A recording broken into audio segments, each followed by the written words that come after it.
It is a lovely day out there.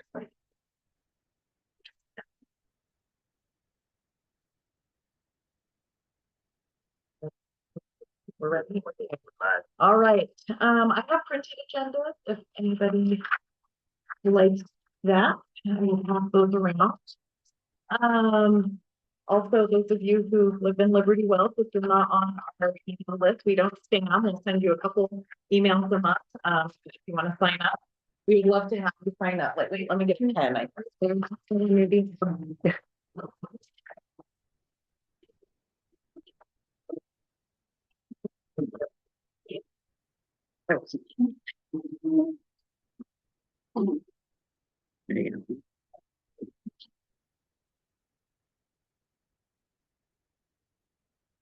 Okay, I have a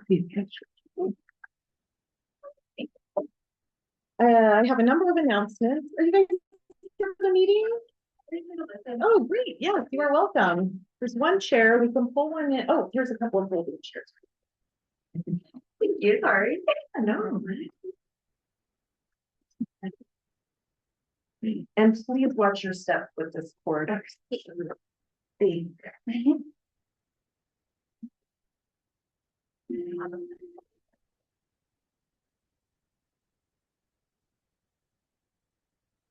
Okay, I'm Margaret Coffin. I am the chair of the Liberty Wells Community Council Board and Agenda. We are also passing around a sign up. So if you live in Liberty Wells and to get on our mailing list, we give updates about the meetings and then things that are going on in the community. And so if you're interested, we'd love to have you sign up. We have a number of announcements. Some of them we emailed about on our email, I think earlier this week. There is an opportunity, and Natalie, I may ask you to speak to some of these. Yeah. The Charge Your Yard, where there's a program to replace diesel-powered yard equipment with electric. Yes. So this one is, I can't remember if it's county or state. And then eventually the city does one later on. So keep your eyes open. Basically, you get a voucher to trade in gas-powered things for electric-powered things. And if you don't have any gas-powered things, they give you a smaller voucher, but you can still get something for not having anything. So yard equipment, it's a good deal. Yeah, but I think it's first come, first serve though. Okay. And that's open now. It's open now. And then there will be a city one coming out. Usually there is one. So if you miss this one, there's still opportunities for Salt Lake City to get one as well. Free. And then the next one is the pollinator habitat application. This is a statewide program that USDA, Department of Agriculture sponsors, and you can get free native plants. And they have an application process too. You get them in the fall. Matt's done it before. I've done it before. Lots of cool plants. Oh yeah. Yeah, it's super cool. Yeah. So it closes April 15th. They have a webinar this month though to learn more about it. That'll be recorded. And it can be private property, business property. Yeah. If you have questions, feel free to ask Matt and I. We can tell you more about how to get the application approved. And we post our agenda and minutes on our website, so these links will be there as well. So great. So is that sorry, go ahead. I'm curious because when I walk my dogs, I see a lot of yards with little kind of placards that say a pollinator yard. Oh, is that part of it? There's some that are self-done, like there's Monarch way stations that are done too. But if you Google, but some are, I'm sure some are, because they give a placard out to people who participate too. But there's more than one program, I think. Okay. But this one, you have to fund your own irrigation and your landscaping and stuff, but they provide the plants. Awesome. Yeah. Yeah. That being said, though, if you combine it with the water savers, like if you have a grass lawn and you're converting to this and you use this program, you can also get money from each square foot of lawn that you replace. Even if you already have a weed yard, they give you a little bit less money, but you can if your lawn is dead, you can still get money for flipping the plants. Yeah. Yeah, I mean, I think you were saying if you play your cards right, you can make money. You could make money. Yeah. If you did all the manual labor yourself and were smart about how you landscape. Yeah. Yeah, great. Well, thank you. Let's see, Envision Utah is also hosting a virtual webinar on March 25th. The RSVP link is here on the agenda, and again, will be on our website in the minutes. And this is really sharing how residential development impacts water use, crime, fiscal health of Utah cities that they've done, and they're sharing their findings.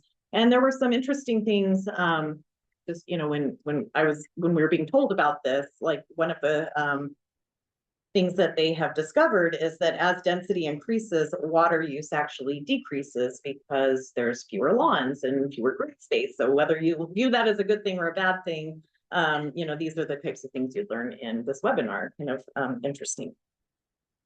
The other thing going on right now is there is an open written comment period right now that has been extended for the expanding housing options. This is a pretty major rezoning proposal from the city to encourage more infill development of single family properties.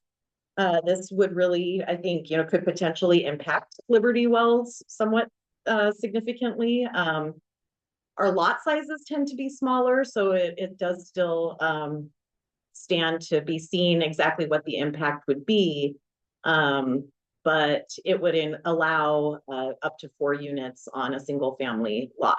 So, you know, our stance as a community council is that we generally support what's called gentle density or missing middle housing. So more duplexes, triplexes, that sort of fit more seamlessly into the character of our neighborhood.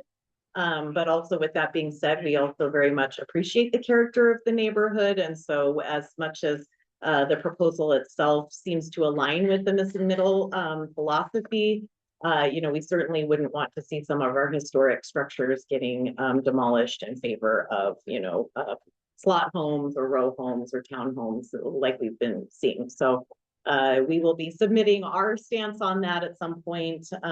But if you have a strong feeling about it, please get onto the city's website, and there's a place to submit your comment.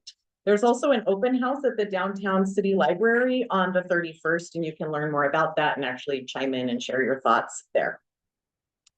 On March 25th at 6 p.m. at Horizonte, there will be a District 5 downtown hall with our Salt Lake City Council member, Erica Carlson, hosting that. She's also giving all of us community councils just a couple of minutes to share some information about our councils. I think she's going to also have a emergency preparedness and safety message, and then just share some things that are going on in the city. And all are welcome to that. May 2nd, moving on into May.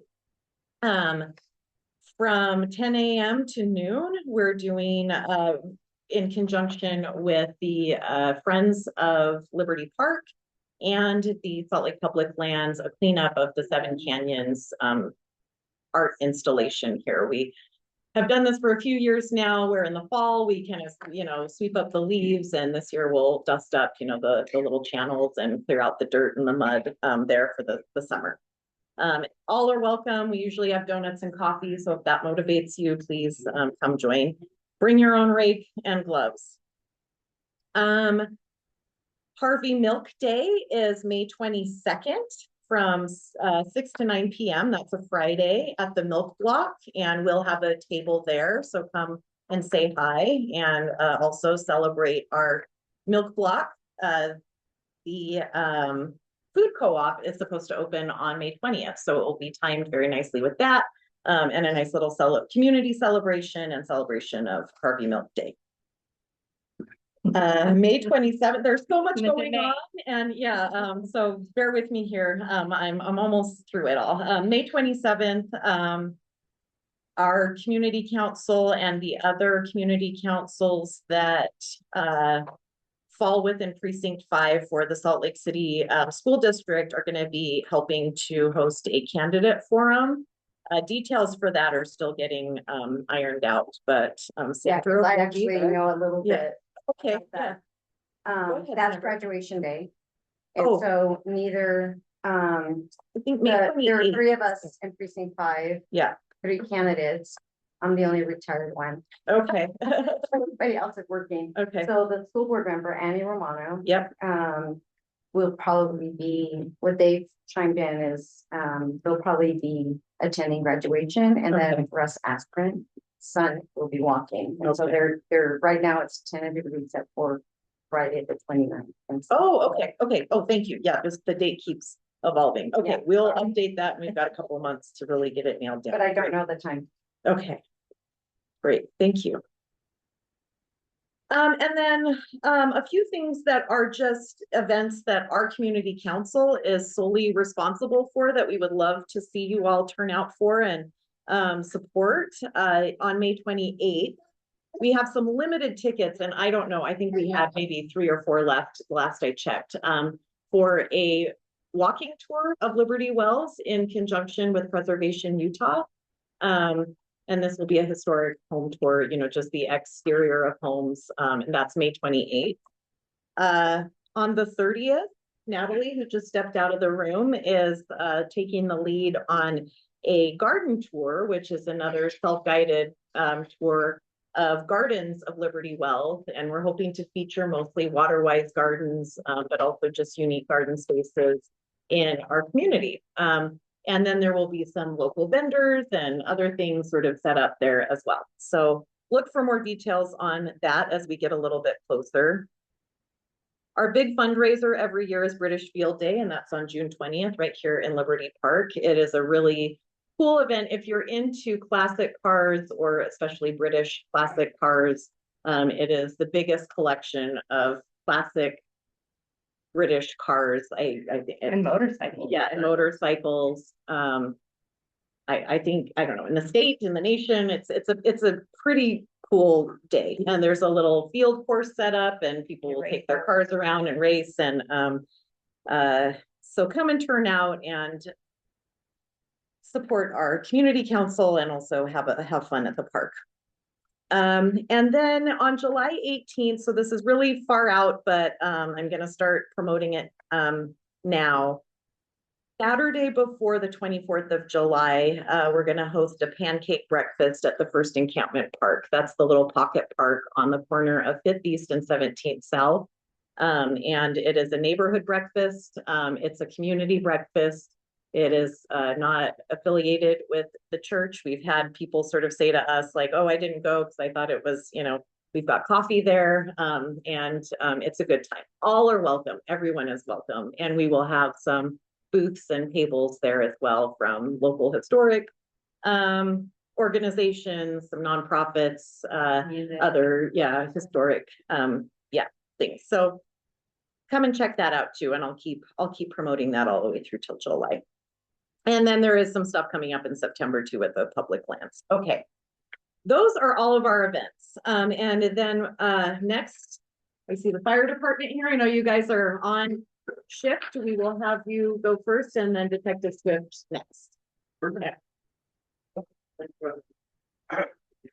Okay. So my name's Firefighter Mascarenas. I'm with Station 8. We have a medic engine and we have a truck. Just gonna go over some run numbers real quick.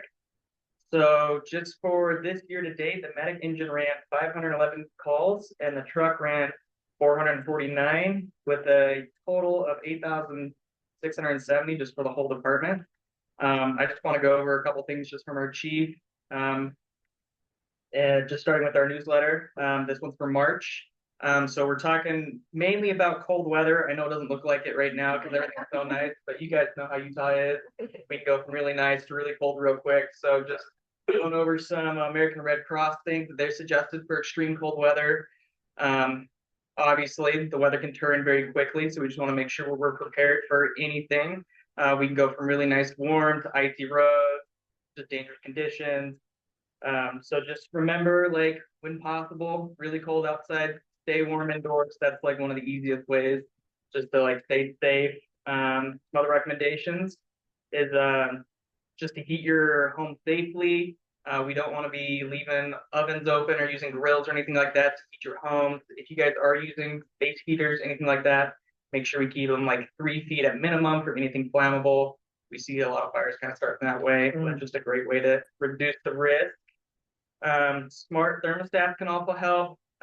Ideally, they say about 68 degrees is the ideal temperature for the house. Check on your neighbors and loved ones. If it's really cold outside, even just a quick text or call can really make a big difference, save somebody's life.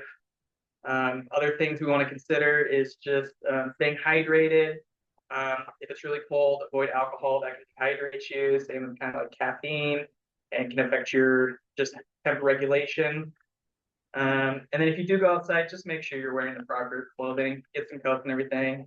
And then just with the warmer weather as well, kind of same thing, stay hydrated, make sure you're prepared. If you're going out on hikes or anything like that, let somebody know where you're going. And then just have a backup plan if either you lose heat or if like the weather takes a turn suddenly. If you guys have any questions we can answer. Sweet. Doesn't look like it. Short and sweet. Everybody know where to get the community newsletter from? No, If you go to our webpage, fire.slc.gov, scroll all the way down to the bottom and see the community newsletter. There's a host of other information on there too. Especially as we start getting warmer weather, the wildlands affect Liberty Wells very much, but your neighbors to the east and to the north definitely can be affected by it. do you get called on those, when those happen? We do, yeah. Okay. Yeah, Even though you're based down here in the city, okay, going in. yeah, just the typical house fire, you'll get 3 inch to the truck, so and we only have 3 trucks in the city. So it's really easy to get caught up on those things.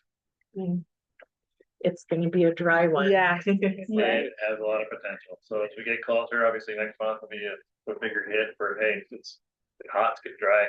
Yeah. Protect your stuff, make sure you know, it's taken care of, and make sure everything's taken care of around your house. Well, thank you. You're welcome. And I'll just say, the hallway's full of fire. Yeah. Whole bunch of. No, thank you all. No We problem. appreciate you coming. Yes. Okay, we're happy to be here. Take care. Good evening. Detective Swift, over to you. Only kind of one new thing. I said the numbers are looking pretty good. It's been pretty quiet around the park. You know, that's still continuing to look good. We're hoping to keep that going with the warmer weather. I think it's coming up in the next couple of weeks. I think I sent it to you, the community survey. Yes. I don't know if we can maybe just, push that out in the newsletter. So the community survey is you'll see it's a QR code. It's an online survey. And what it does is it allows you to answer a kind of some real basic questions, both either as a citizen or a business. Department uses it to do like long-term planning. I see over the next several years. It helps give us a direction on like what you guys would like to see as a priority, where the resources would like to go, that kind of thing. And so that'll be coming out on the QR code. Again, probably just through, I don't know, email or social media, however you guys do it. Yep, we posted it already on Instagram. So if you don't follow us, LibertyWells_SLC. And then, we can push it out when we're. Yeah, it's real easy. You can do it on your phone because the department, especially the new chief, does take it real seriously. So if you have ideas about where you'd like to see resources, focus areas, all that, definitely fill it out. They use that as input for our, some 5-year horizon kind of thing. Like where are we going? That's the only new thing I've got. Anyone's got anything new recently that maybe hasn't come up in our No, I think I just share your comments that it seems like things at the park have been relatively feel pretty safe out there. I don't know. I think we talked about last month or 2 months ago, just about people running red lights is like out of control right now. I'm sure you guys are too busy to kind of. We were on an Pull people over operation for and that, did one but- yesterday because me and one other guy in an undercover car were like right in front of us downtown. All right. So you will pull people Oh, over. yeah, to yeah, see we do it, Okay, yeah. Yeah, it's fascinating. It used to be yellow lights where it's like, Yeah. oh, it's very yellow, and now it's, solid red. I mean, I'm all crossing and the light is green for me, and there's still. All of that seems to have picked up since COVID for some reason. I don't know what it is. Same thing with the speeding, like just people blowing your doors off on the freeway. Like, I don't know what it is, but Yeah. it definitely seems worse in the last couple of years than it was like 15 years ago. Yeah, it does seem that way. But yeah, the motor guys are on it. We do, like, anytime we see it, we try to get on it. So work in progress. It's all those electric cars. Okay. We're fine, my buddy's got one, it's a rocket ship. I saw something kind of left in front of people when the light changed, like, Oh, the Pittsburgh left. knew he could do it fast enough. Scary. Any questions for Detective Swift or feedback? Okay, thanks for being All right, here. sounds good. Thanks. Thanks. We'll let you go as well. All right, Josh. Hi, Good to be with it's you. good to see you in person. Yeah, it's good to be here today. Ran into you at the UPCO meeting last month with the mayor. Yeah, okay, I remember seeing you there, right? And so I guess there's got a couple of them, but so that was a good meeting.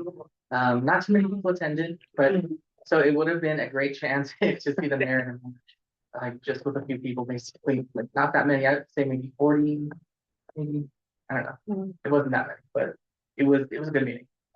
So it's good to be with you all in person today. I have just a PowerPoint that I want to share from the city. Margaret, actually, there was a luncheon that you were at where the mayor was there, and it was all the community council chairs in the city, and you got some information from one of the council staff about the budget, about the city budget. And so we've actually been asked to give that information to the community and some of the community councils. So I just wanted to probably join the Zoom on here because I'm gonna share a PowerPoint, some slides. I'll maybe if I'm able to share. Yeah. Use, and you'll request it, right? And I'll approve it, if that works. It just says that the host disabled, Sharon. Let's see.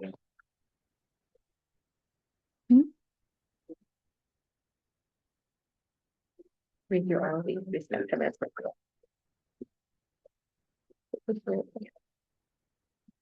Make close. This announcement. There's a lot.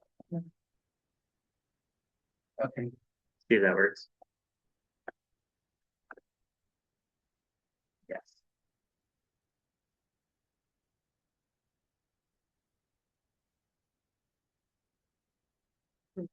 Okay.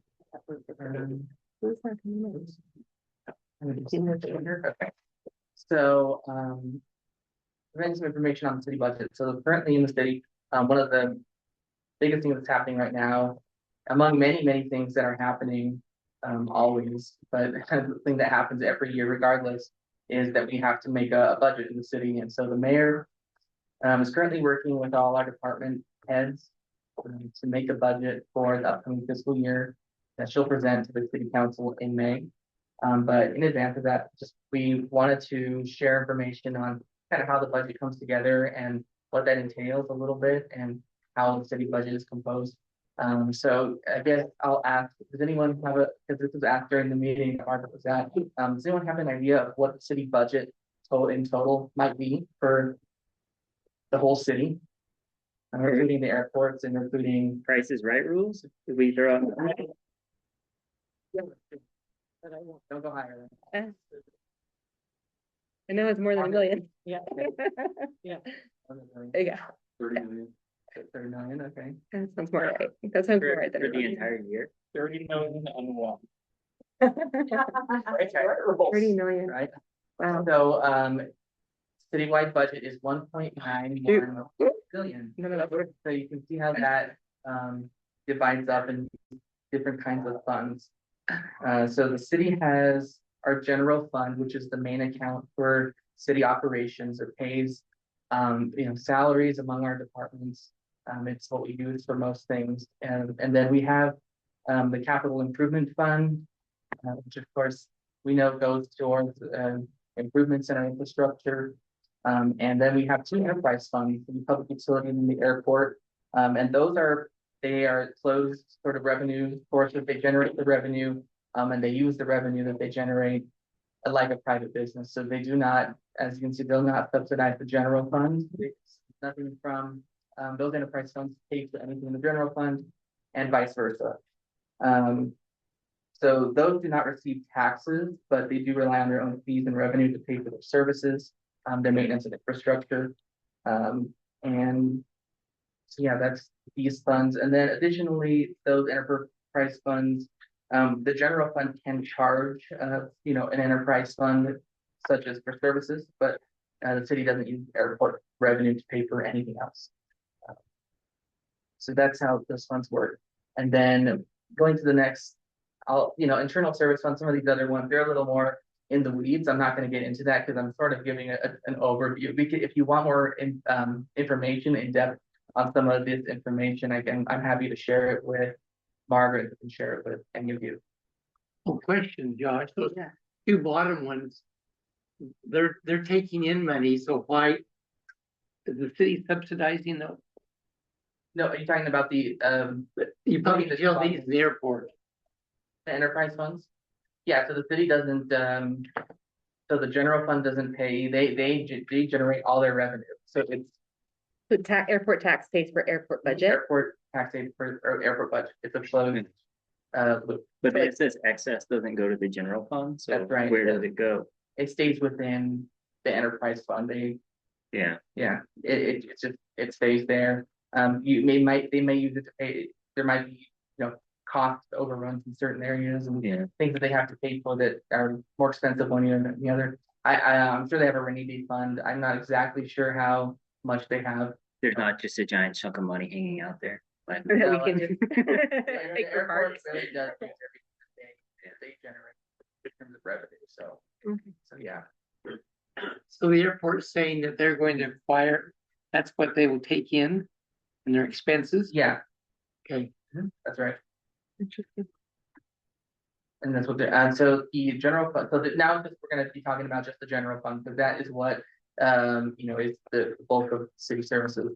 And so how city gets revenue, the biggest chunk comes from sales tax. And then the next biggest chunk after that comes from property taxes. And so the kind of the economy there is that sales tax is the least stable revenue source that the city has because it's dependent on the market. And then property taxes are the most stable revenue source that the city has because regardless of an individual property tax going up or down, the city receives the same amount every year. So the city can always count on that same amount to receive in property taxes. So that's kind of how the percentages go. And then you can see fines, charges, things like that, permits, permitting fees. That overall contributes about 11% of the budget general fund. Yep. Interesting under property taxes. Legislature out to they cut taxes and yet they're looking to limit. Yeah, I would have to, does anyone have know where that bill ended up? Because I know there's a lot of things that we're still shifting from the legislative session, or I'm sure that someone knows this, but I know that one of the things we talked about is, I think, so this slide was actually made a little bit before the session ended. So there was a bill and there was considered top of limiting the city's abilities to limiting how much they could raise property taxes. Oh. So, I don't remember the bill number, so I'm not sure where that stands. I don't know if that happened or not. I believe it's still being workshopped. I was in a meeting the other day where we were talking about this. And I'm pretty sure it hasn't been pushed through yet, but it's still on the table. Okay. So Yeah, maybe next year because it's most likely got pushed like. Yeah, I'm pretty sure I read that it did not get approved. They don't want to put a cap. Okay. Yeah. Okay. All right. So moving on to, so now talking about sales tax, just to kind of give you information, an idea of how sales tax is divided up. So taking $1, this is, I think it was said if you spend about $20 in Salt Lake City, your sales tax is going to be about $1. So if you take that dollar, that's how it's divided up in terms of who received that money. The state receiving most of it, and then the city in different funds gets different portions of that sales tax as well. And so yeah, that's kind of how that divides up. I mean, if there's any questions there. Doesn't Ryan Smith get a penny too? Yeah, so. I think that. Okay.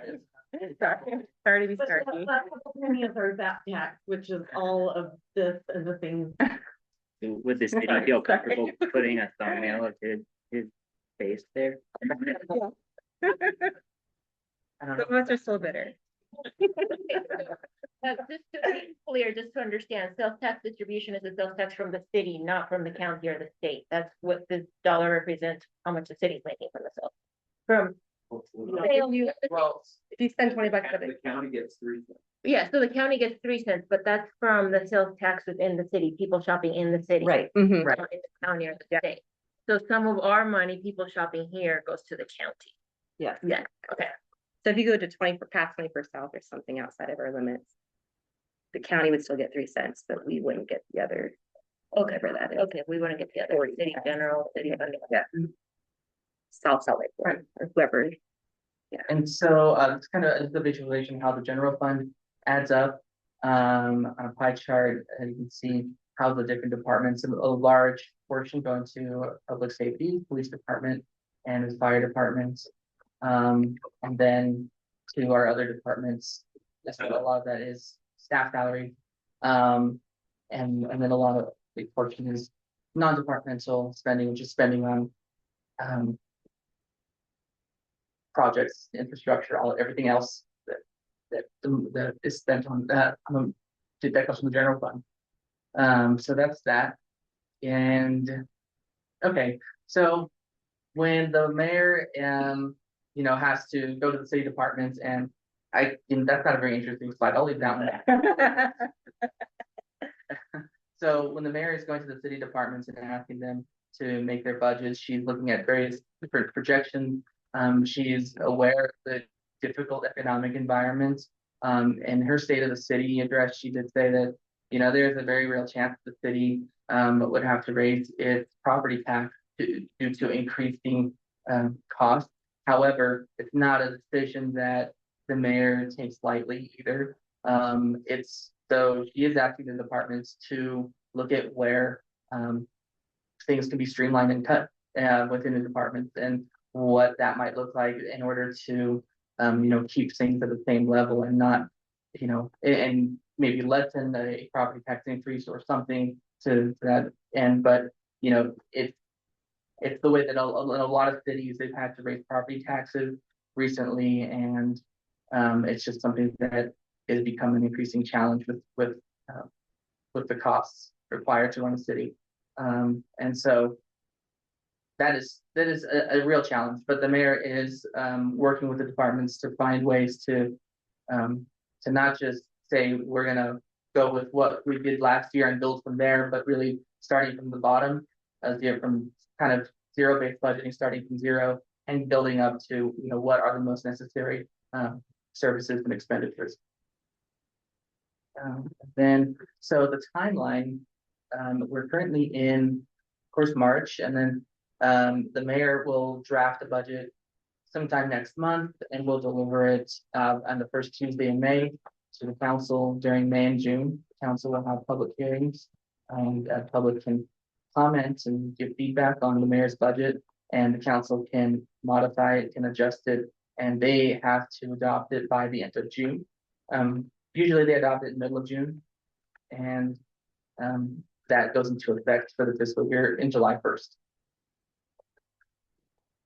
And so you can follow along. We have a website regarding the budget, and you can I think you can already submit comments and give your feedback online on things you'd like to see for the budget, and just concerns and your thoughts as the city and the mayor makes the budget. So there's a QR code for that.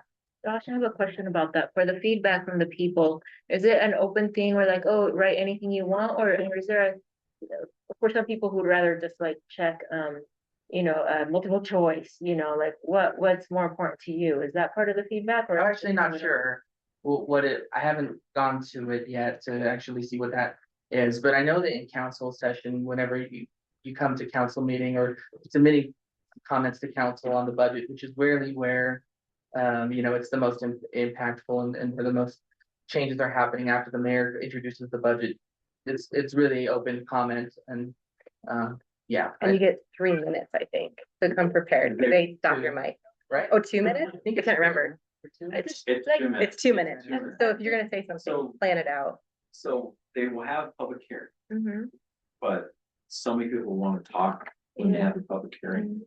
So once the budget's released, if you review it, there's something you want to say, go in advance. And during the general comments, make your comment then. Oh, Because on the night that they have the actual hearings, it's going to be so packed and so backed up. oh. Yeah, and you have to wait until your You have to turn. wait until, yeah, Okay. and they limit the amount of time, so you may run out of time before everyone speaks. So again, as soon as the budget is released, review it, there's something you strongly want to comment, on, go to city council, and in the general comments, make your comment then. And you can comment digitally too, if you want to watch the public hearing from home and just watch your Zoom. I guess, thanks for that, but I guess the question is, maybe this is not something you would know, but I'm just, when you're listening to somebody, you hear what you want to hear. So you're the city council, these people are saying things at you, you're going to remember more the way you want to go. So is there somebody making a table or a chart or something where people are saying no to this, yes to this, so you can really know 87% of people don't want this?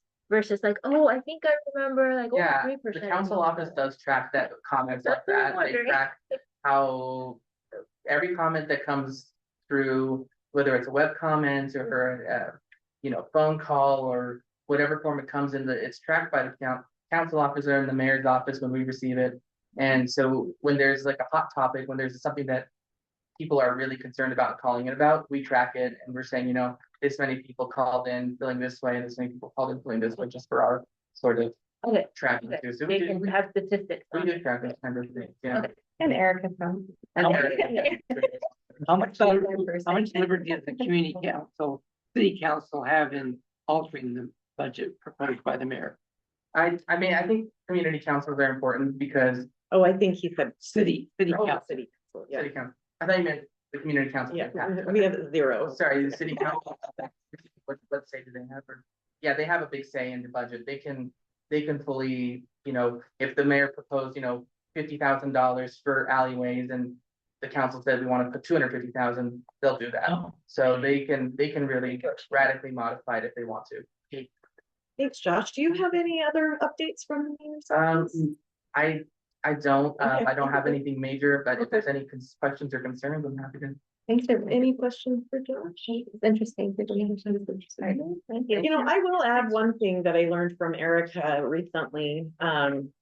She mentioned that one of her strategic priorities, and Erica again is our city council representative for our district. One of her strategic priorities is to try to attract a Fortune 500 company to Salt Lake City. And the rationale for that was that the businesses or the institutions that pay taxes are businesses. The institutions that don't pay taxes are churches, schools, governments, universities, things like that. And if you think about what a lot of the big employers in our city are, a lot of the industry within the walls of Salt Lake City or the boundaries of Salt Lake City are, these aren't necessarily organizations that are contributing to the city's bottom line as much or at all in some cases. And it does put more of a burden on us who are the city residents. So, one of the most reliable forms of income is income tax. But getting a Fortune 500 company to pay income tax or, property tax or things like that would be a lot more lucrative and help us out with this pinch. And I thought I had never really heard it sort of mentioned from that angle. And I gained an appreciation for why the conversation is Interesting. needing to be had about raising property taxes. So I thought that was okay. Thank you very much, Josh. Thank you. Okay, yeah, we would love to have you. We've got a couple of great presentations here. We're going to start with Sandra Buendia. She is a candidate for Salt Lake School District. One of three. One of three. Yeah, and so I apologize. I had reached out to Margaret and a couple of other councils to come and speak with you before I knew. I didn't understand, I didn't comprehend that they were trying to get a forum together. So I will be brief because I'm assuming that it'll be much more in-depth. Just a little information about me. I am just a little over 18 months retired from Salt Lake City School District. I have 37 years of experience as an educator, 27 in Salt Lake. So when I moved out here from, I'm native Californian. When I moved out here in 97, my entire career was in Salt Lake City School District. I've been a teacher, I've been an administrator at different levels. I have that kinder through 12th grade perspective. So I have a lot of depth and breadth. Somebody took me up on my offer to run for school board once I was retired, and I didn't think it would be this quick, but there was a vacancy open, so I'm going for it. My priorities, I'm an educator at heart. And so I just, what drew me in were all the role models I had as a kid, because I wouldn't be where I am or have achieved everything I've achieved without critical teachers in my life along the way, elementary, middle school, and high school. And I could name them, but I'm not going to. But I'm the first generation born in the US from Mexican immigrant parents. I'm the first one to graduate high school. I'm the only one in my family who has a degree and an advanced degree at that. I did earn my doctorate from Lee U. So I'm all about public ed. I'm a believer. I'm a product of it. My daughter's graduated from West High. I have a grandson at Bryant Middle School, and I have twin grandsons that are starting Uinta this fall. So I'm all about public education. I believe strongly in it. And so my priorities really are students first and foremost. That undergirds everything. And it's engaging students. I feel like we've walked away from that a little bit. And there's a lot of compliance driven initiatives. That for me, my observation and experience is that it's killing the love of learning. And I want to flip it back to nurturing the love of learning. I want a real authentic opportunity to involve parents. I'm not certain that parents necessarily feel listened to or welcomed in the community, in their school communities. I want to really focus on that. That's really important to me as a parent, grandparent, and again, an educator. I feel like we don't trust teachers anymore. And it's really sad to me because teachers know what they're doing.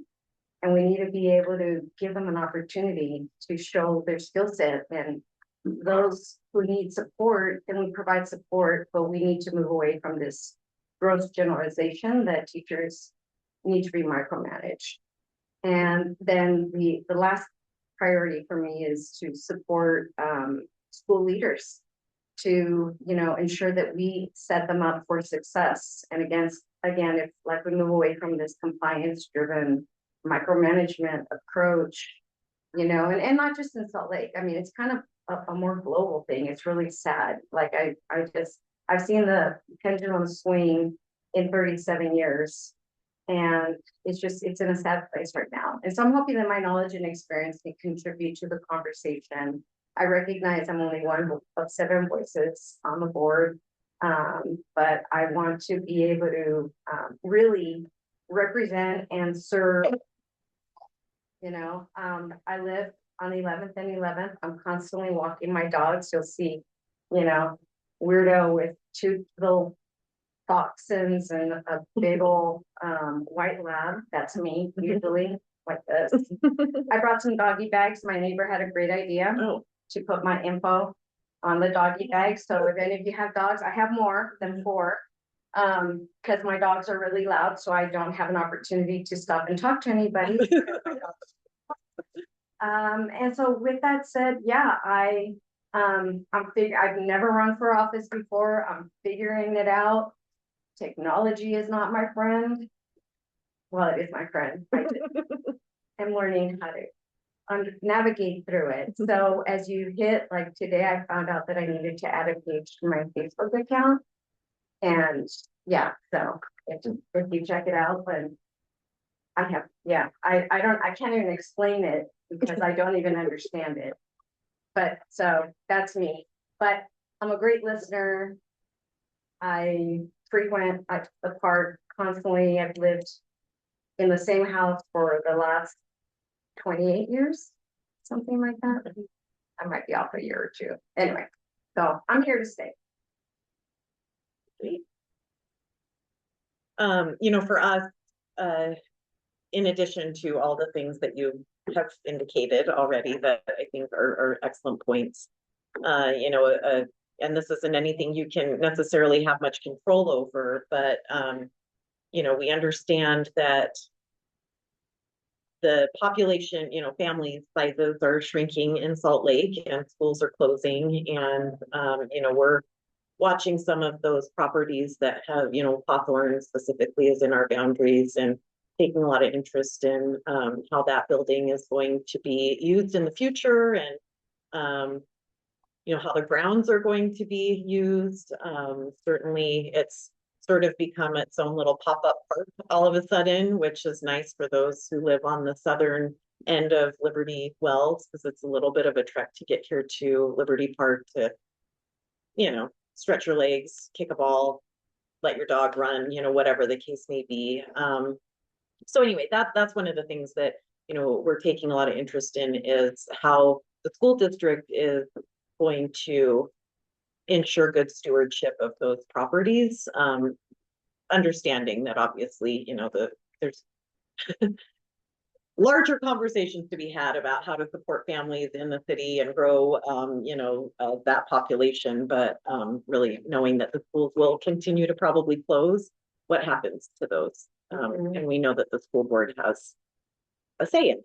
So I just want to put that on your radar as a big priority for us at Liberty Wells. I can kind of give you a little tidbit from the experience with the, I'm already drawing a blank on the name of the charter school that was up above Highland. What was the name of that? It was a charter school. It's now that property. Yeah. Just east of Highland High. Okay. I know that the conversation that I heard before I retired was that, I don't know, it's been 18 months, but there was a real interest in not selling the property and repurposing it. If not for use of the school district, like a training center was an idea at the time for teachers, like a training and testing center. Yep. And if not that, then really bringing in community input to determine how to best use the property and the facility and, you know, really trying to eliminate, you know, the attraction, right, that there is to crime and other, you know, ill elements coming in when a place is vacant. I know that they were really responsive. The board was very responsive to the community in that. Oh, that's great to hear. It was incredible. You know, they asked for pickleball courts and they made sure, because I can't remember, it was like gonna be a baseball practice, a softball practice field and some other fields. And the community was really super concerned about the noise and the lights, and the board was really responsive. I left before the end product, so I'm not sure what, but I really felt like the board was listening and really taking into consideration. So hopefully, and there are 3 of us that are working together, just so that you know. Myself, there's another candidate who was a former employee, is also running. I don't remember his precinct. And then precinct 4, and we're all collaborating, working together, and we have some parents who are interested in helping us. And so our idea is we're kind of in line with what you're talking about too. But we really have an interest in making sure that the school board remembers their role as representatives and service to and a voice for you all. Yeah. And so it's really nice to already have a team that, you know, if we're all elected, mine is the most contested. The precinct 5, because everybody else either is a singleton or 2, you know. But, so yeah, I think, I can definitely, I'm all about, you know, just activism, voice, listening. I mean, that's, if you talk to anybody, that's who I am. It's probably to a fault because I'm, you know, very vocal. And sometimes, you know, that I'm respectful or respectful. But I think it's important. And so absolutely, you know, and I was receiving a lot of calls from Hawthorne parents. Yeah, when that was happening. Yeah. And, you know, it's trying to be as responsive as I can be. So yeah, definitely. I can leave you guys. I'm gonna stay if that's okay. Yeah, absolutely. But yeah, I have some, like I said, poop bags if you have a dog, because it didn't work out for me with my dogs to hand them out. And then I also have some other flyers, but you know, they're DIY flyers when I first started, and they're not looking really good, but you know, it has my my website. So I'll just pass those along, and I apologize. I'm new to this. Like I said, I'm not really savvy. Yeah, reach out to me. I'm happy. Somewhere I have my phone number, but I'm happy to give it to you if you guys, I don't mind. I posted my phone number on the county clerk's office, but I don't mind sharing it with you, and you can call me, and I'm happy. I've been meeting with people one-on-one. I have folks wanting to meet with me in smaller groups to just ask me questions, interview me really. So, and I'm totally fine with that. Great. So, yeah, do you want my number, or you don't have to, you can find it. You send it to me. Okay. Yeah, and All right. and then you can reach out to us at the Can I Liberty pass Well these around and see if you have a dog or dogs? And I have more if you want some more. I'm gonna wear that. I'm No. a cat lady. Okay, I'll take it. I'm a cat lover. I'll stand. We will be sure to post information about the candidate forum too when that gets mailed. And no need to apologize for coming to the meeting, because I think when you did, I didn't know we were doing a forum either. So you and I are both, yeah. Okay. So thank you very much. It was very nice to meet you. You too. Thanks. Awesome. Okay, last but not least, I'm actually very excited for your presentation. So we can just dive right into it. Stephanie, yes, okay, thank you. Stephanie is here to present Grow the Flow, which is information, I think, about how we can all contribute to increasing the flow to the Great Salt Lake, which is very timely given that we've only had 2 snowstorms this entire winter. So yes, take it away. Do you need to I was gonna say, I screen there. I think that one interesting. All right, so glad with Josh, I made him the host, so I'll make you the host, and I think you should be able to.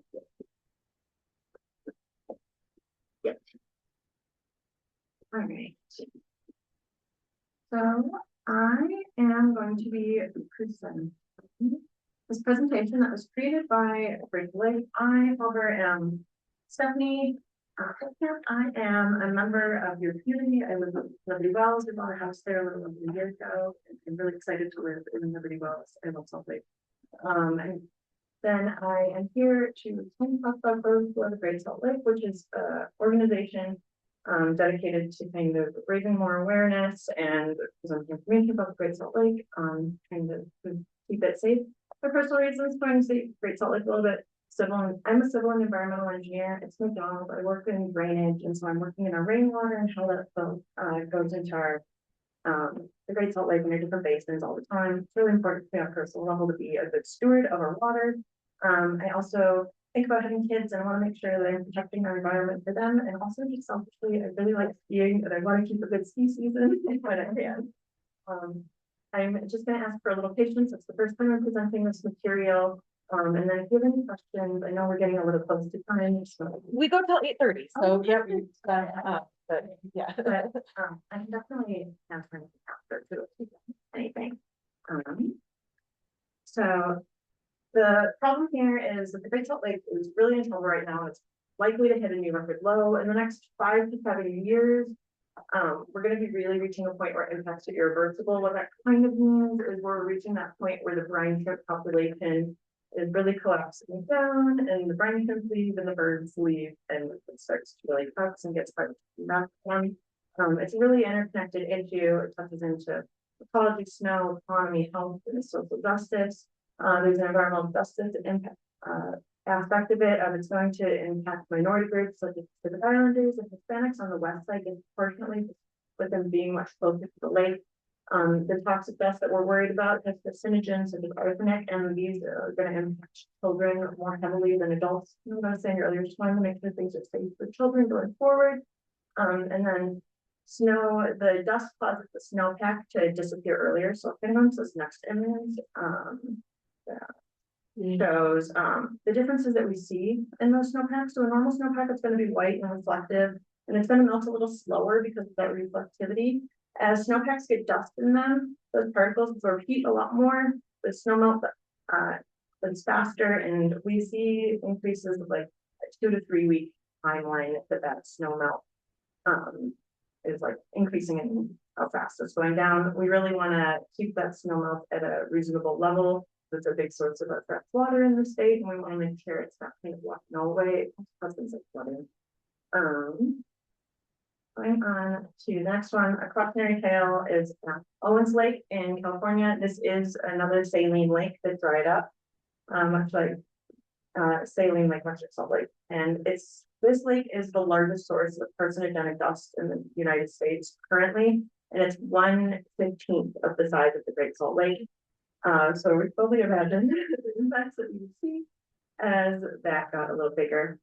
This next slide shows a dust storm that we had in 2021 in Salt Lake City. It's a little choppy of a video, but you can kind of see the yeah. No, that's how I reacted. It's gross. Perfect. And we see it also in places closer to the lake. This is out by Antelope Island. Something to note here, it's someone's backyard that we're getting this footage from. And these dust storms are one of the major concerns that we're seeing as that lake level decreases. That was a lot of gloom and doom. A little breath here. Part of the work of Grow the Flow is we do believe we can save the Great Salt Lake. We want to save it. We love our state, and we want to keep it here, protect the environment for the future. So it's top up here. We've got kind of a quote from Governor Cox that says, so we want to get a lake to a healthy level by the 2034 Olympics. The Olympics are a good initiative and kind of point for us to support for saving the Great Salt Lake, but it shouldn't be our only cause for saving it. I've got a couple of graphs on the bottom. There's a lot going on in the graphs on the sides, but the left pin shows the lake level and the right shows the adverse impacts.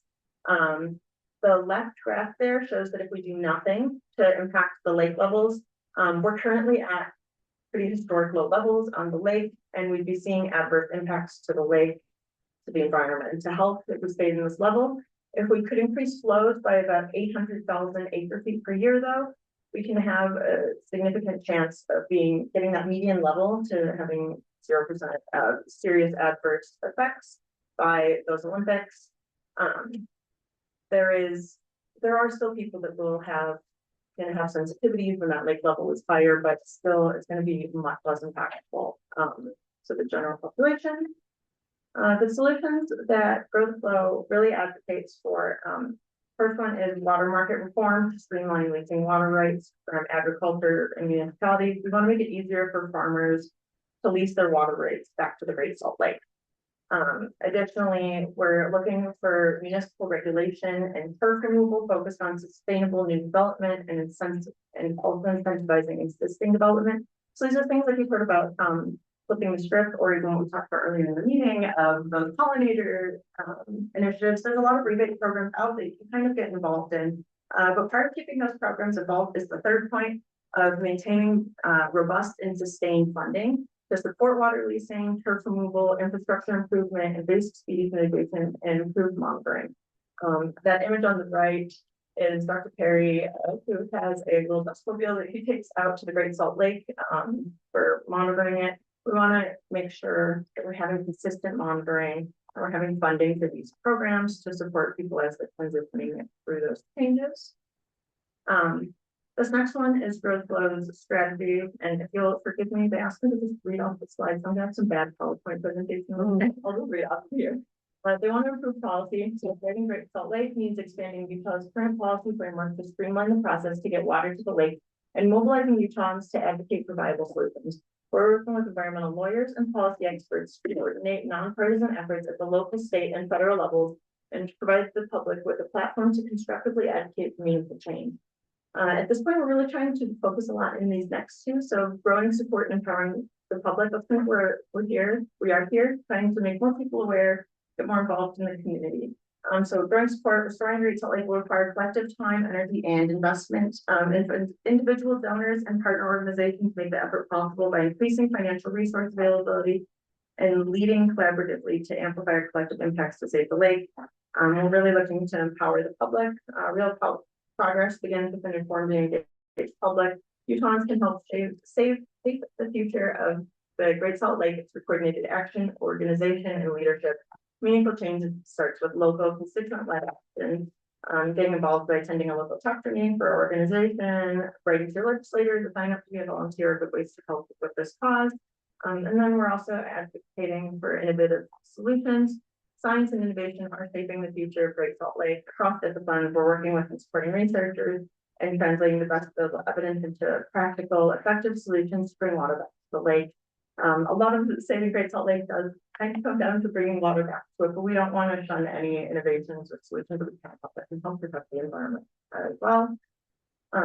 Next slide kind of got a lot of times we're talking about the lake. We're kind of getting into narratives of like, when should we leave? When's this state no longer safe? But we love this state. I moved here 9 years ago because this state is so beautiful and I wanted to enjoy it. And we don't want to leave it. We want to keep it safe and healthy going forward. So you could write to your legislators, say, share why the Great Salt Lake matters to you and ask your elected officials to support policies and funding that restore the lake. It does make a difference. We've been seeing kind of this issue a little more traction outside of Salt Lake City, which has been great. I feel like we've gotten a little bit of knowledge in Salt Lake. It's been nice to see this impact going out. You can meet with your legislators where you can discuss the specific bills and priorities of protecting the funds for Great Salt Lake. To volunteer, like supporting movement through outreach events, research support, or local actions that help your public momentum. You could join or start a Great Salt Lake community. So I'm a member of the Great Salt Lake community, kind of a mouthful, but this one is really established here. But if you know anyone in any other suburbs or anyone else looking to get involved, we're trying to build communities outside of Salt Lake too to get more support there. And then you can also get rid of non-functional turf grass. You can convert your landscapes to be more water-wise through the Utah Water Savers program. You can get rebates through that program. And yes, the pollinators program is a great option to get into. I've got a couple of friends that have gotten involved in it too.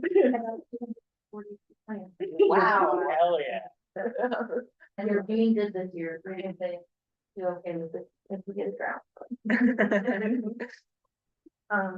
And so I've got a couple of just QR codes here that are about just growing your relationship with your rep. We've got a couple of letter writing guides. We've got one on the left. And then I've also got a little bit of information about Growth Flow itself. So this last one is, if you're trying to learn a little bit more about Growth Flow, you can talk to me or you can reach out to Rachel Lake, who I started coordinating with to get involved. She's very friendly, very kind, and really happy to share. Or this one on the right is our newsletter. It's not advertising, it's our local events, different opportunities to get involved. Not so much just information driven on that. Stephanie, when you mention reaching out to legislators, and I think you alluded to the fact that here in Salt Lake, I think we've got buy-in. People understand it's a problem. Can you expand a little bit on the reception that you're getting from legislators and maybe even, I didn't hear, I would have thought that talking about the lake should have been like the number one thing that they would have wanted to address in the most recent legislative session. And, but what was discussed and what is happening? Do you have any information on that? Are you feeling optimistic about the state taking this? I'm feeling some optimism about different levels of state legislator Okay, getting involved. It does feel like you said, it's not like it's kind of preaching to a choir. yeah, We all care about our lake. yeah, We have been doing it's. I feel like we have a little more resistance when we reach out to some other parts of the state, but we've been getting progress in getting those right, like getting the cause down and getting more push for it. I feel like we're kind of seeing the small victories of people wearing pins. great, That representation of people really caring about it outside of it. good, that's good, yeah, okay. I know, this might be controversial to bring up, but, I saw Donald Trump. We will say, we'll make the lake great again or whatever, and I don't know if he's proposing anyway how he or what, but, yeah. Okay, thank you.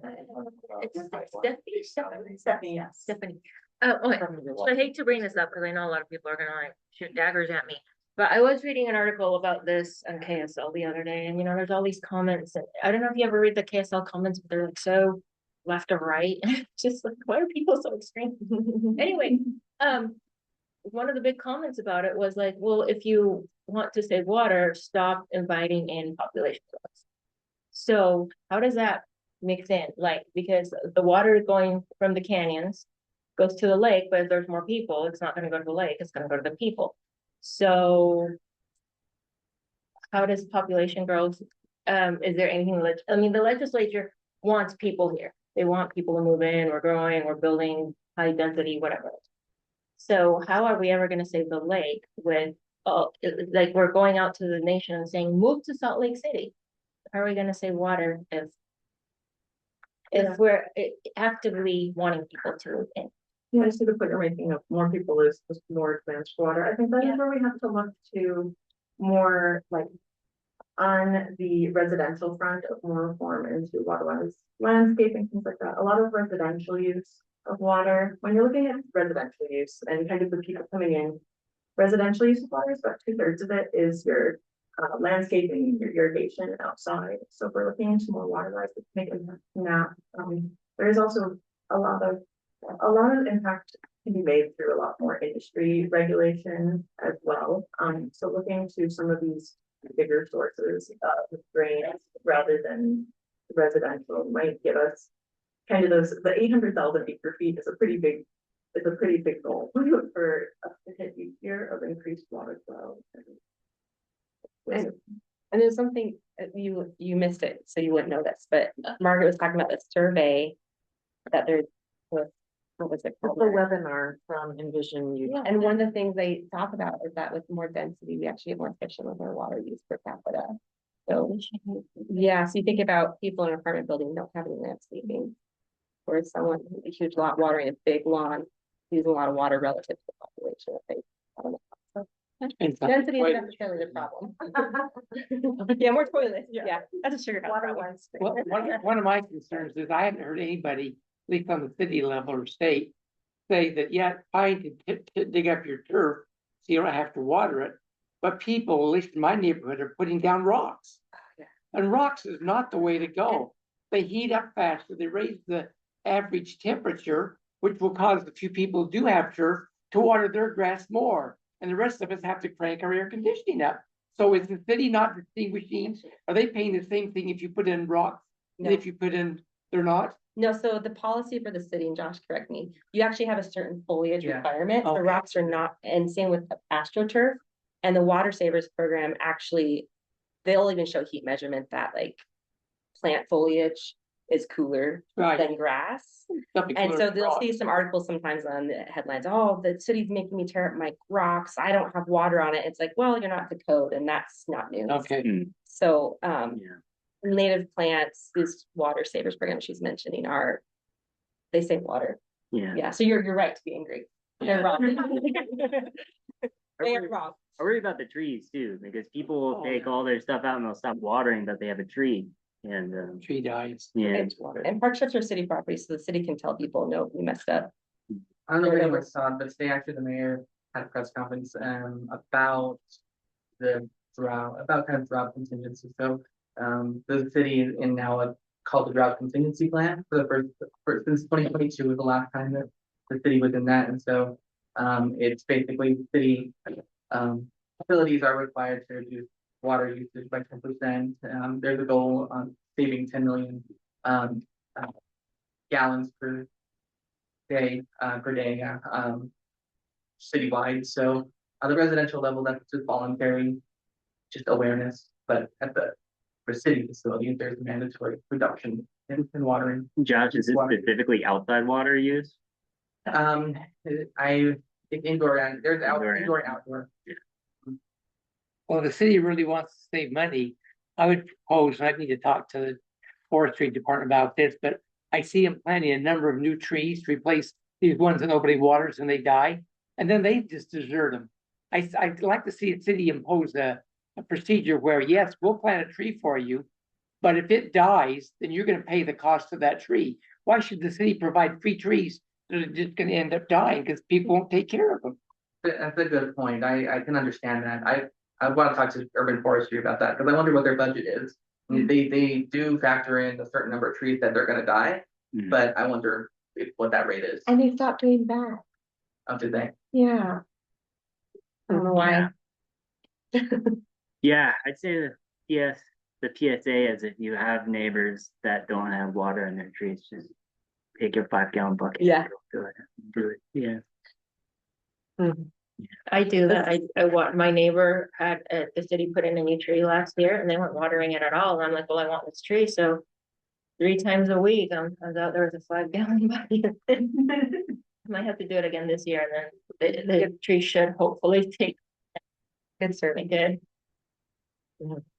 So Josh, a couple months ago, I remember hearing from Mayor Mendenhall, that the city has a blend of native grasses they developed for you that use significantly less water. It's available to the public.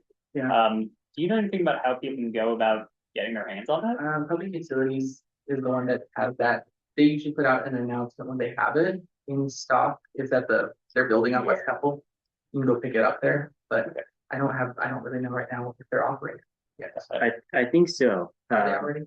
Yes, and rain barrels. There's usually programs for like both of those things. and Yeah. You can pick them up. I don't know what that building is. It's off Redwood on the west side, the one Yeah. that you're talking about. Yeah. But yeah, well, I guess their website has it, but I'm not sure exactly what division it is. Yeah. I subsidize 2 of them. Well, thank you very Yeah. much. I found it terrifying, but interesting.